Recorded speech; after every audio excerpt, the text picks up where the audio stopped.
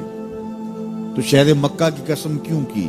وہاں کعبۃ اللہ ہے، مقام ابراہیم ہے، چاہے زمزم ہے، صفا و مروہ ہے، مزدلفہ ہے، منا ہے، عرفات ہے، قدم قدم انوار کی برستی برکھا ہے، مطاف ہے، حتیم ہے، مستجاب ہے، مستجار ہے، ملتزم ہے، باب کعبہ ہے، سقف بیت اللہ ہے، قدم قدم پہ انوار برس رہے ہیں۔ شاید میرے رب نے قسم اس لیے کی ہو، شاید قسم اس لیے کی ہو، لیکن میرا رب کہتا ہے لا اقسم بہذا البلد، مجھے قسم ہے شہر کی، یعنی شہر مکہ کی۔ کیوں؟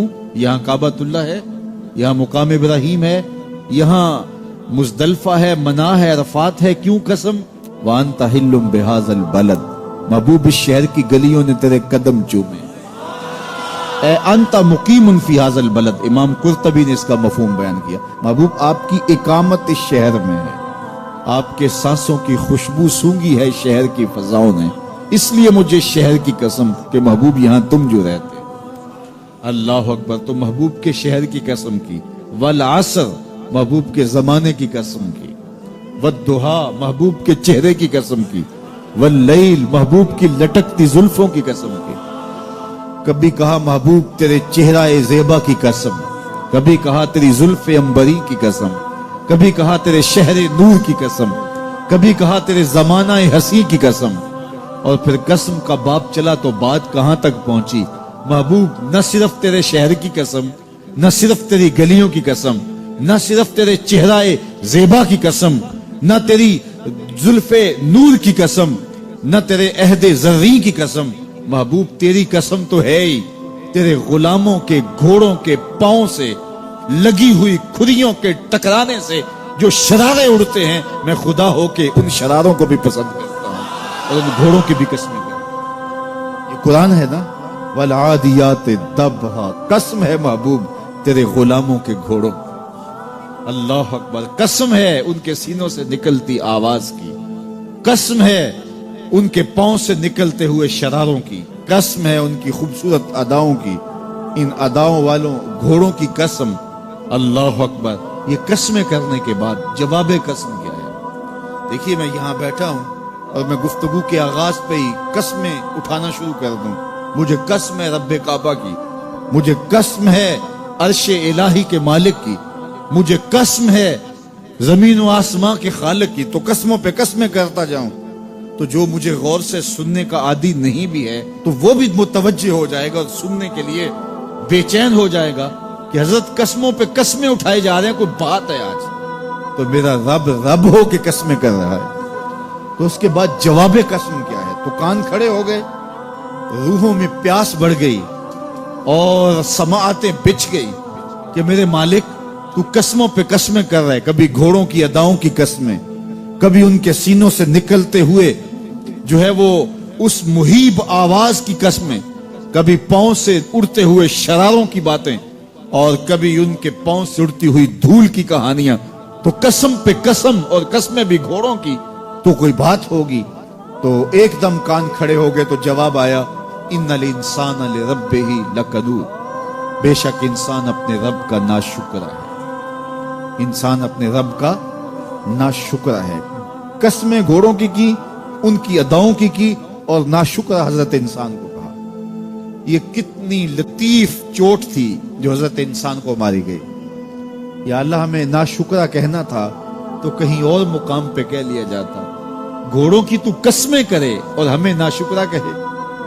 گھوڑوں کی قسمیں ہو رہی ہوں اور انسان کو ناشکرہ کہا جائے. انسان کو ناشکرہ کہنا تھا تو کسی اور موقع پہ کہہ لیا جاتا. کہا یہی تو سمجھانا چاہتا ہوں کہ چم میٹھا نہیں ہوتا، کم میٹھا ہوتا ہے.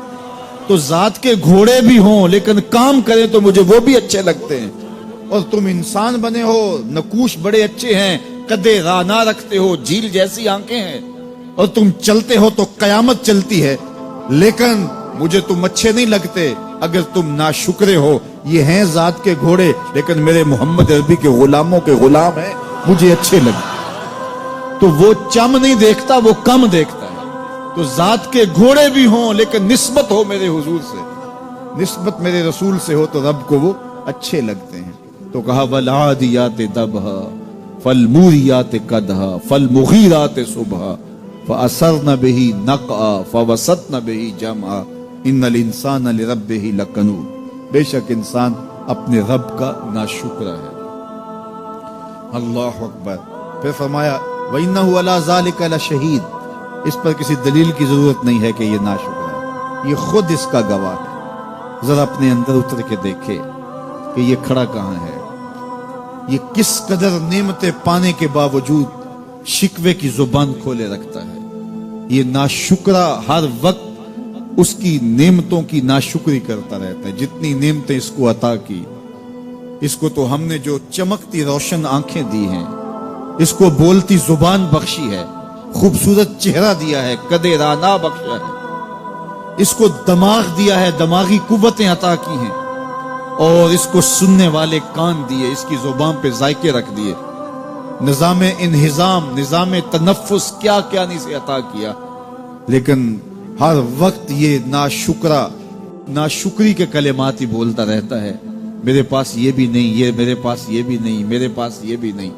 دیکھیں اس کے پاس کیا کیا اس کے مالک نے عطا کیا. تو یہ ہر وقت ناشکری. اور پھر جوں جوں ہم قیامت کے قریب ہوتے چلے جا رہے ہیں، ناشکری بڑھتی چلی جا رہی ہے. میں کوئی بہت لمبی عمر نہیں رکھتا، لیکن مجھے آج سے 35 سال پہلے کے حالات کی ہوش ہے، اور جو میرے سے زیادہ عمر میں ہیں وہ اس سے پہلے کے حالات جانتے ہیں. تو میرا بنیادی طور پہ ایک دیہات سے تعلق ہے. تو میں اچھی طرح جانتا ہوں کہ لوگوں کے پاس جو آج کچھ ہے وہ آج سے 35-40 سال پیچھے نہیں تھا. بالخصوص دیہاتوں کے اندر لوگوں کے پاس 1 یا 2 جوڑے ہوتے تھے اور انہیں بار بار پہنتے تھے. کسی شادی یا بیاہ کے موقع پہ جانا ہوتا تو بعض اوقات کسی سے وہ لباس یا جوتے مانگ کے لے کے جاتے. مجھے اچھی طرح یاد ہے کہ اس زمانے میں لوگ اپنے کندھے پر ایک کپڑا رکھا کرتے تھے، اور شادی پر اگر کسی نے جانا ہوتا تو جس کا کپڑا بہت اچھا ہوتا تو اس سے وہ مانگ لیا کرتے تھے کہ میں نے ذرا شادی پہ جانا ہے. بڑے بھائی کے جوتے پہن لیا کرتے تھے، اور اسی طرح گزر ہوتا تھا. کبھی کوئی شکوہ زبان میں پیدا نہیں ہوا تھا. اور لوگوں کے شکستہ سے کچے گھر ہوتے تھے، اور گھر کے صحن میں ایک درخت ہوتا تھا، دوپہر وہاں کاٹ لیتے تھے. اکثر لوگ دوپہر کا کھانا تیار نہیں کرتے ہوتے تھے، دودھ پی کر کے ہی گزارا کر لیتے تھے. صبح کو ناشتہ اور شام کو کھانا ہوتا تھا، لیکن اس کے باوجود اللہ کا شکر کیا کرتے تھے. یہ پچھلے دن میں گزرا تو دیکھا کہ بچے کھیل رہے ہیں اور غبارے پھوڑ رہے ہیں، اور جب غبارہ پھٹتا ہے نا تو بچے خوش ہوتے ہیں، کہہ لگاتے ہیں. پھر دوسرا غبارہ ہے وہ اس سے کھیلنے لگ جاتے ہیں، اور پھر جب وہ پھٹتا تو پھر خوش ہوتے ہیں. تو میں ذرا رک گیا اور اس منظر کو دیکھنے لگا، اور پھر میں نے کہا کہ غبارہ پھٹتا ہے تو یہ بچے خوش ہوتے ہیں، لیکن جب ہمارا زمانہ ہوتا تھا، جب ہم بچے تھے تو غبارہ پھٹتا تھا، ہم رونے لگ جاتے تھے، کیونکہ کھیل ہی ختم ہو جاتا تھا. ایک ہی غبارہ ہوتا تھا 5-6 بچوں کے پاس، اور غبارہ پھٹ گیا تو کھیل ختم، تو سارے رونے لگ جاتے تھے. اور اب یہ غبارے پہ غبارہ پھوڑ رہے ہیں اور خوش ہو رہے ہیں، تو کہاں سے کہاں ہم آ پہنچے. لیکن اس زمانے میں اگر کسی سے پوچھا جاتا، لوگ پیدل سفر کرتے اور لباس بھی پورے نہ ہوتے، تو جب کسی سے پوچھا جاتا کیا حال ہے تو وہ لمبا ہاتھ کر کہتا اللہ کا شکر ہے. اس کی باڈی لینگویج بتاتی تھی کہ وہ اور اس کا رواں رواں اللہ کا شکر ادا کر. تو اس کا لہجہ بتاتا تھا, اس کا انداز بتاتا تھا کہ وہ اللہ کا شکر کس گہرائی قلب سے کر رہا ہے. تو وہ کہتے ہیں اللہ کا شکر ہے. اور آج جب کہ اتنی نعمتیں لوگوں کو میسر ہیں, اتنا کچھ نصیب ہے, عالی نصب گھروں میں رہتے ہیں, لمبی لمبی گاڑیاں ہیں, سہولتیں ہیں, آسودگیاں ہیں, آسائشیں ہیں, مالی آسودگی ہے, رہائشی آسودگی ہے, کھانے پینے کے وافر سامان ہیں, ٹیبل پہ اتنے کھانے لگے ہوئے ہوتے ہیں کہ باری نہیں آتی کھانے کی, اور اس قدر لباس ہے کہ موسم گزر جاتا ہے اور بعض لباس بدلنے کی باری نہیں آتی. لیکن اس کے باوجود کسی سے پوچھے جناب کیا حال ہے, آسودہ حال شخص سے بھی پوچھیں تو وہ بھی بڑے آہستگی سے کہتا ہے بس چل ہی رہا ہے. تو وہ زمانہ تھا کہ جب لوگوں کے پاس کچھ تھا نہیں تو لمبا ہاتھ کر کے کہتے تشکر کا لہجہ کتنا دل آویز تھا, اللہ کا شکر ہے. اور آج کہتے بس گزر ہو ہی رہی ہے, بس چل ہی رہا ہے. تو ناشکری بڑھتی چلی جا رہی, اتنا کچھ ہونے کے باوجود جو ہے وہ ان کا بھی چل ہی رہا ہے.